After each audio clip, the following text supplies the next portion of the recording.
Hello दोस्तों, नमस्कार। Dream campus में आपका स्वागत है। मैं हूं शिवजीत सिंह। दोस्तों, एथिक्स के इस लेक्चर में हम लोग नोलन कमेटी के द्वारा जो 8 फंडामेंटल वैल्यूज दिए गए हैं सिविल सर्वेंट्स के लिए, उसके बारे में हम लोग एक एक करके चर्चा कर रहे हैं। और in in this order we have covered the selflessness, integrity and आज हम लोग ऑब्जेक्टिविटी या फिर जिसको हम इम्पार्शियलिटी, दोनों अलग अलग कर लेंगे। ठीक है ना?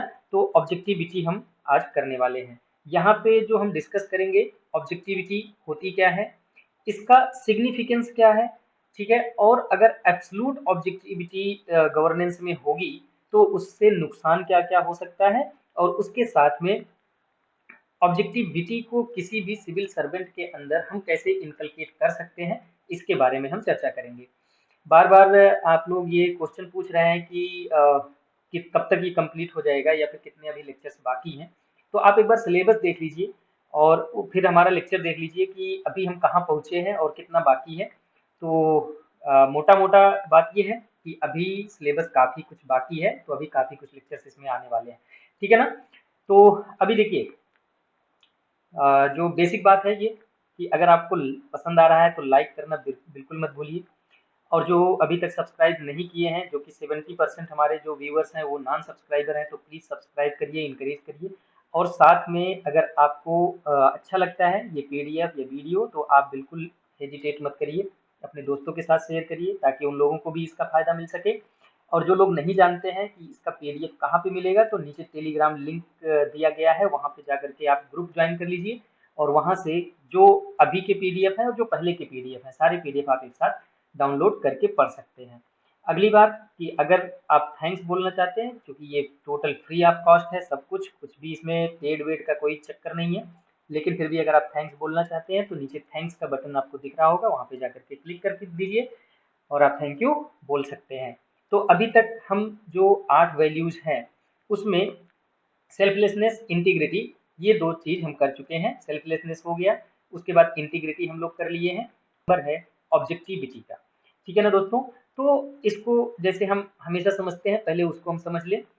ऑब्जेक्टिविटी या किसी भी व्यक्ति को कब कहा जाएगा कि वह ऑब्जेक्टिव होकर के काम कर रहा है, तो इसको एक आसान भाषा में आप समझ लीजिए कि जब कोई व्यक्ति किसी भी कार्य को, उस कार्य से रिलेटेड जो मेरिट्स हैं, ठीक है, जो फैक्ट्स हैं, जो इंफॉर्मेशन है, और उसके साथ साथ जो उसका रूल है, जो नियम कानून है, उसके दायरे में रहकर काम करे, तब बोला जाता है कि वह सिविल सर्वेंट ऑब्जेक्टिव है।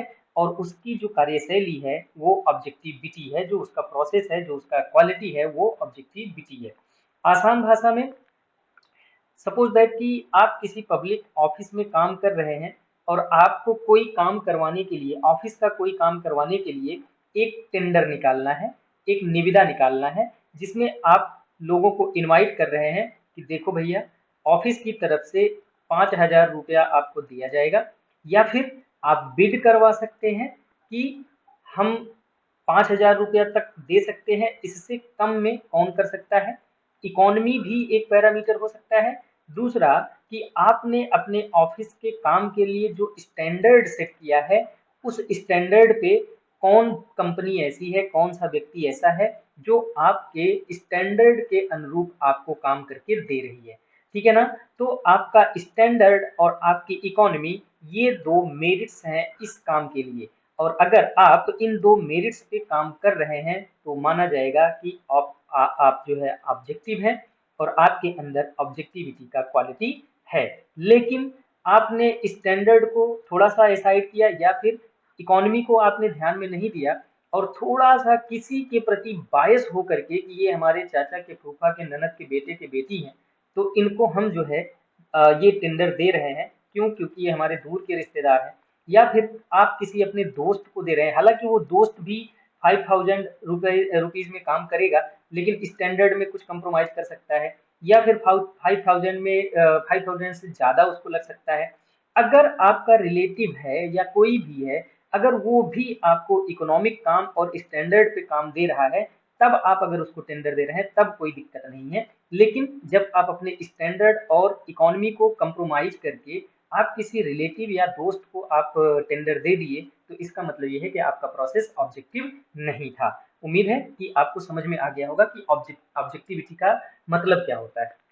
सिंपल सा मतलब ये है कि आप जो भी कार्य कर रहे हैं वह एक मेरिट और फैक्ट पे बेस्ड है, किसी भी तरह का कोई बायसनेस आपके मन में नहीं है, आपकी कार्यशैली में कोई बायसनेस नहीं है, ठीक है ना। लिखना क्या है आपको, ऑब्जेक्टिविटी मीन्स एक्शंस और decisions should be based on facts और एविडेंसेस एंड मेरिट्स, ठीक है ना। वही बात कि एविडेंसेस पे बेस्ड हो, मेरिट पे बेस्ड हो, फैक्ट्स पे बेस्ड हो, तो ऐसे एक्शंस ऐसे डिसीजंस को बोला जाएगा कि आपके डिसीजंस में ऑब्जेक्टिविटी थी, ठीक है।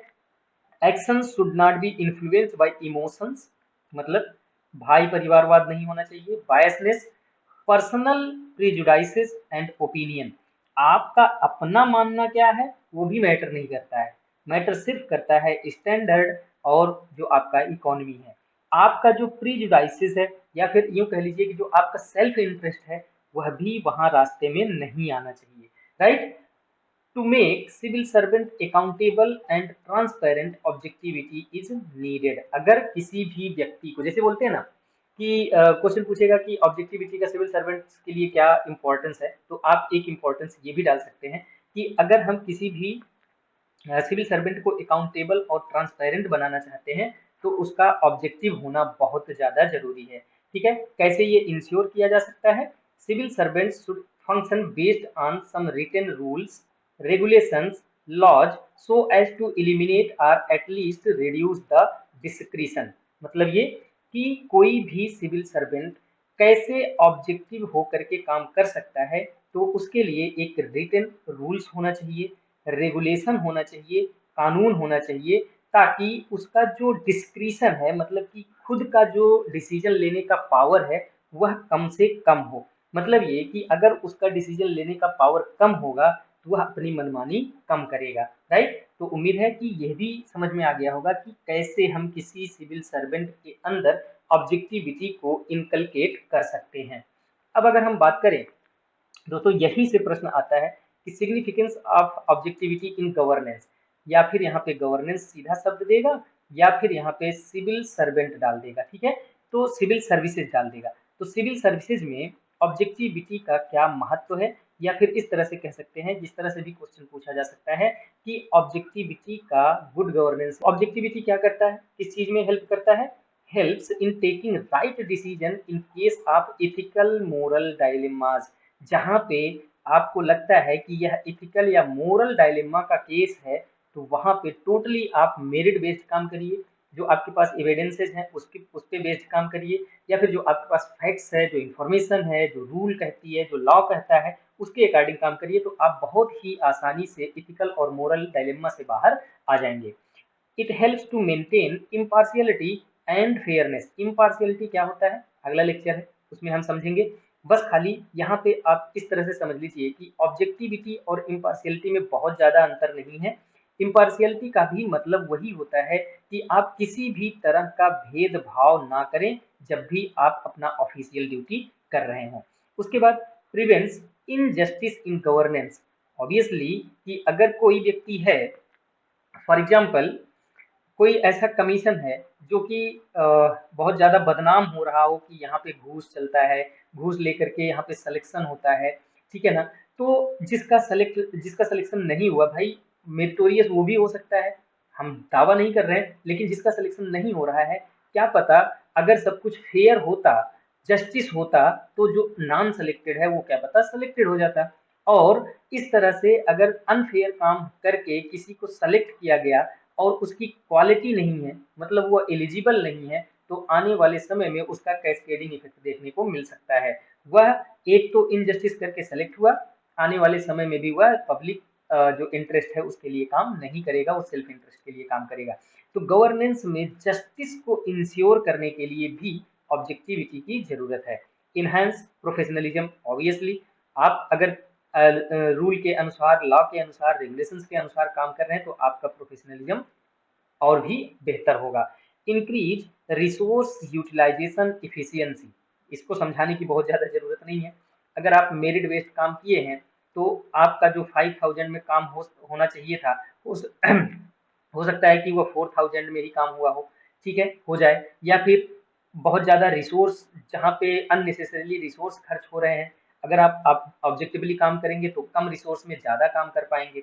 उसके बाद improve public service delivery, obviously कि जो व्यक्ति ऑब्जेक्टिवली काम करेगा तो उसको जो भी रिस्पॉन्सिबिलिटी दी जाएगी, जो भी स्कीम प्रोग्राम इम्प्लीमेंट करने का दायित्व दिया जाएगा, तो वह टाइम बाउंड के रूप में वो उसको समय के साथ, मतलब समय के अंदर उसको इम्प्लीमेंट भी करेगा और सही मात्रा में सही जगह पे सही चीज को पहुंचा देगा। उसके बाद enhance transparency in the public domain, हमने इसको बता दिया कि ट्रांसपेरेंसी कैसे होता है।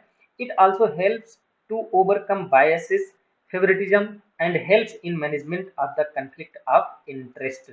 मतलब ये कि ऑब्जेक्टिविटी तीन ऐसे इथिकल इश्यूज हैं जिसका एक समाधान है। पहला इथिकल डायलेमा, ठीक है, दूसरा मोरल डायलेमा और तीसरा कन्फ्लिक्ट ऑफ इंटरेस्ट। तो इसका इलाज है क्या? ऑब्जेक्टिविटी।